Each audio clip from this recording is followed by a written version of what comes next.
Hello guys, welcome back to my channel earth mom reactions. मैं हूं ज्योति और welcome है आप सभी का मेरे चैनल में। चैनल में नए हैं तो प्लीज़ चैनल को सब्सक्राइब ज़रूर कीजिए। वीडियो पसंद आई तो लाइक भी करिए। कमेंट सेक्शन में कमेंट करके ज़रूर बताइए कि आप सबको मेरा वीडियो कैसा लगा।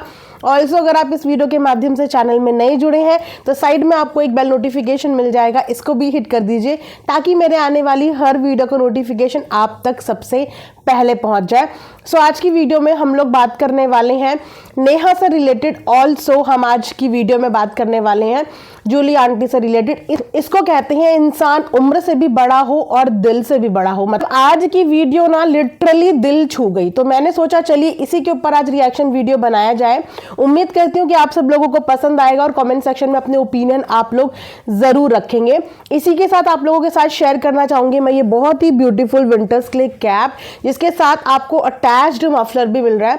गाइस इसका लेंथ काफी लेंदी है, तो आप इसको ऐसे भी स्टाइल कर सकते हो, आप चाहो तो इसको फेस पे भी कवर कर सकते हो और इतने रीजनेबल प्राइस में है। फैब्रिक की बात करूं तो काफी सॉफ्ट फैब्रिक है, इसके अंदर भी सॉफ्ट फैब्रिक है, तो बिल्कुल गर्माहट भी हो रही है, वार्म भी है। आपको ये कैप चाहिए तो इसका लिंक आपको कमेंट सेक्शन में पिन मिल जाएगा।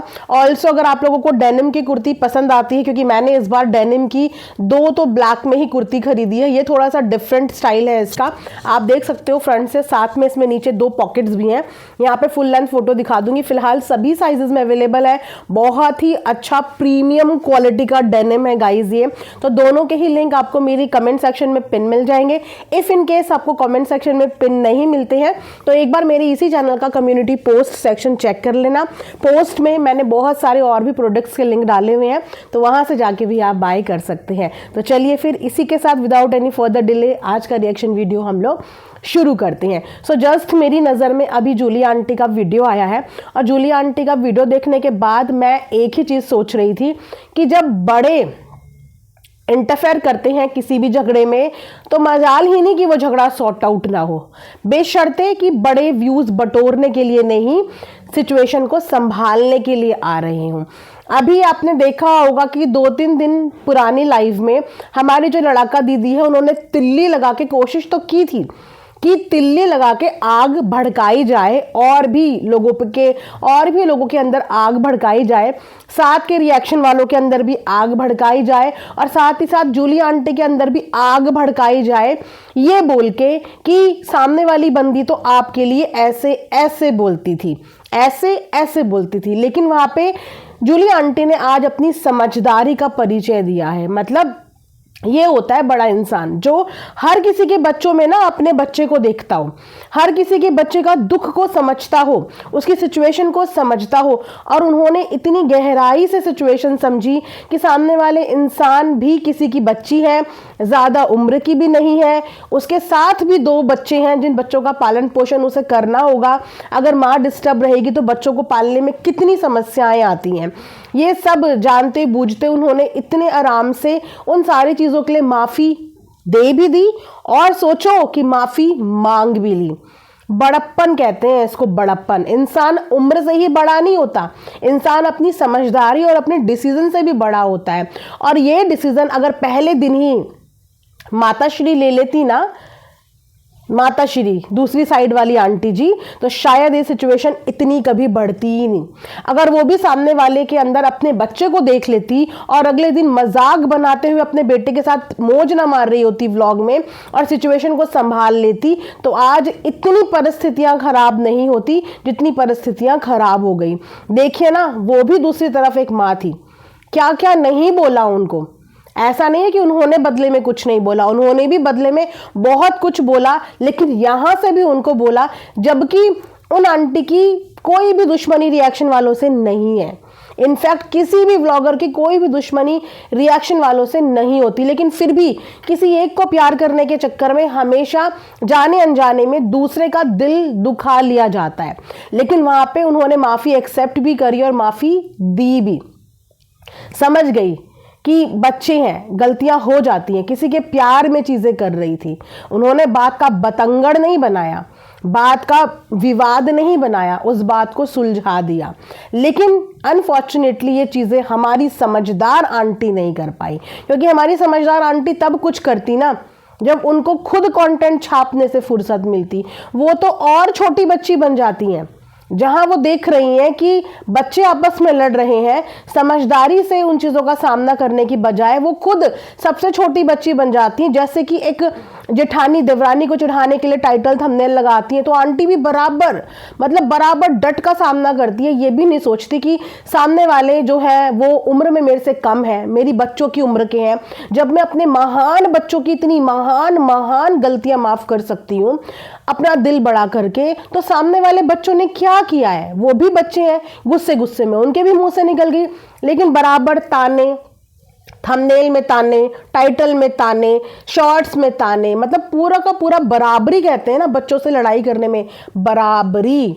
तो यहां से ये तो देखो गाइस प्रूव हो गया, आप लोगों को दिल समझ में आ रहा होगा कि किसके दिल के अंदर ममता है और किसके दिल के अंदर नहीं है। जो इंसान बाहर से रूड दिखता है ना, जुबान से खराब, बाहर से बहुत रूड साउंड करता है, अक्सर वो इंसान ना दिल का मोम होता है। उस वक्त में भी बुली आंटी क्यों आई थी? उन्होंने तब भी एक बच्ची को परेशान देखा, एक बिन माँ बाप की बच्ची को परेशान देखा, तो उसके लिए वो उतर आई।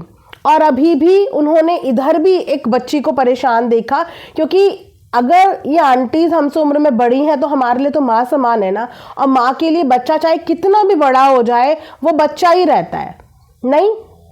लेकिन हमारी समझदार आंटी अपना समझदारी का परिचय नहीं दे पाई और अपने हाथों से अपने प्यार करने वाले उन्होंने रेत की तरह बहा दिए, उन्हें होल्ड भी नहीं कर पाई, उन्हें बहाती चली गई। क्यों? क्योंकि उनकी बेटी का बराबर ईगो क्लैश हो रहा था। उनकी बेटी झुकना नहीं चाह रही थी, बराबर की लड़ाई करना चाह रही थी। जब हम अपनों को खोना नहीं चाहते ना, तो हम उनके आगे झुक भी जाते हैं, उनके आगे अपनी गलती मान भी लेते हैं, महसूस भी कर लेते हैं। अब अगर इस पूरी सिचुएशन में देखा जाए तो क्या बुली आंटी को सॉरी बोलना चाहिए था? नहीं, क्योंकि उनकी लड़ाई बेसिकली इससे तो थी नहीं, लेकिन किसी के मोह में, किसी के प्यार में ये बराबर एक आंटी के साथ झगड़ा कर रही थी, एक आंटी को बार बार टारगेट कर रही थी। फिर उन्होंने भी रिटेलिएशन में वीडियोस बनाई थी, रिटेलिएशन में।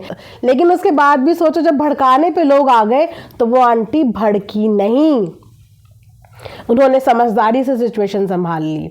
और सच में मुझे बहुत अच्छा लगा ये देख के कि उन्होंने बहुत समझदारी से ये सिचुएशन संभाली। अब इसके बाद बात करेंगे हम नेहा की। नेहा तो व्लॉगिंग बना ही नहीं रही है। जो लोग अभी भी हैं, कुछ लोग जो कमेंट सेक्शन में आते हैं, कहते हैं कि कहाँ इसका चैनल चल पाएगा, कहाँ, ये तो उसके बलबूते पे, ये तो उसके बलबूते पे। मैं ऑलरेडी आप लोगों को बता चुकी हूँ कि वो किसी के बलबूते पे नहीं थी।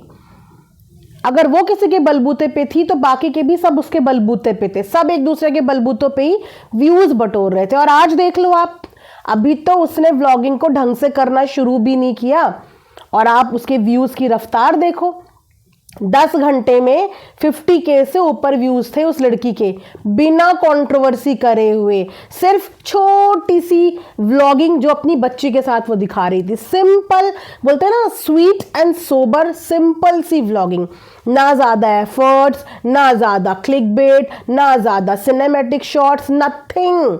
ना ज़्यादा ट्रैवलिंग, ना ज़्यादा थकना, ना ज़्यादा थकाना। एक सिंपल सी छोटे से व्लॉग में वो 10 घंटे में 50K अबव व्यूज़ लेके चली गई। वो तो क्योंकि गाइज वो रेगुलर नहीं है, और जब कोई इंसान अपनी व्लॉगिंग में रेगुलर नहीं रहता ना, तो उसकी चैनल की जो एनालिस्टिक है वो स्लो हो जाती है, परफॉर्म करना चैनल थोड़ा स्लो कर देता है। लेकिन जब वो इंसान एक्टिव होता है अपने काम पे, तो उसके बाद उसका चैनल दौड़ता भी है, भागता भी है, और उसमें अच्छे व्यूज़ भी आते हैं। और मैं उम्मीद यही करती हूँ कि नेहा अगर व्लॉगिंग में वापस आई है तो वो आप लोगों को कंट्रोवर्सी नहीं दिखाएगी, क्योंकि पहले भी उसका चैनल हमेशा से नॉन कंट्रोवर्शियल ही था।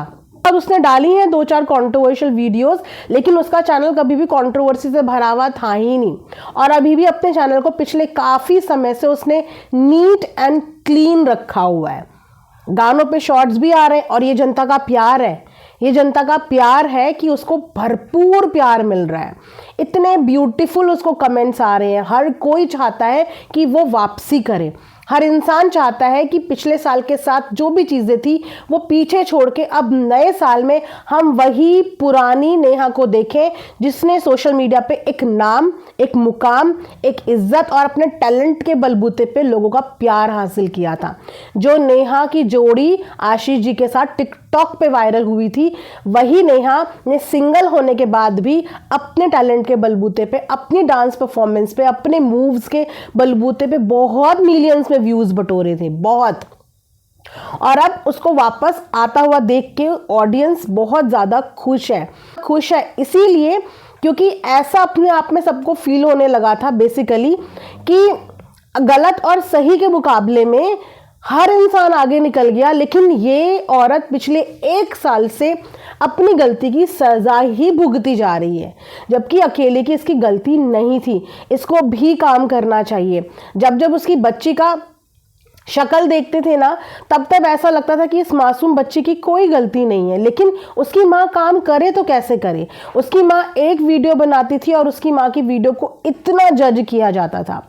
एक्चुअली में देखा जाए तो औरतों को माफ़ी ना बहुत कम मिलती है हमारे समाज में, और आदमियाँ चाहे कुछ भी करके आ जाए उनको माफ़ी बहुत जल्दी मिल जाती है।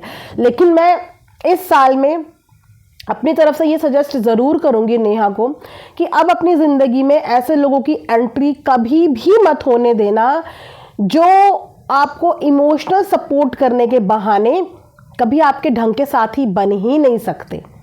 ऐसे लोगों के इमोशनल सपोर्ट की कभी भी ज़रूरत नहीं होनी चाहिए। और एक औरत अपने आप में सक्षम होती है, उसको नहीं ज़रूरत कि उसकी ज़िंदगी में कोई आदमी आए तभी उसकी ज़िंदगी रंगीन बन सकती है।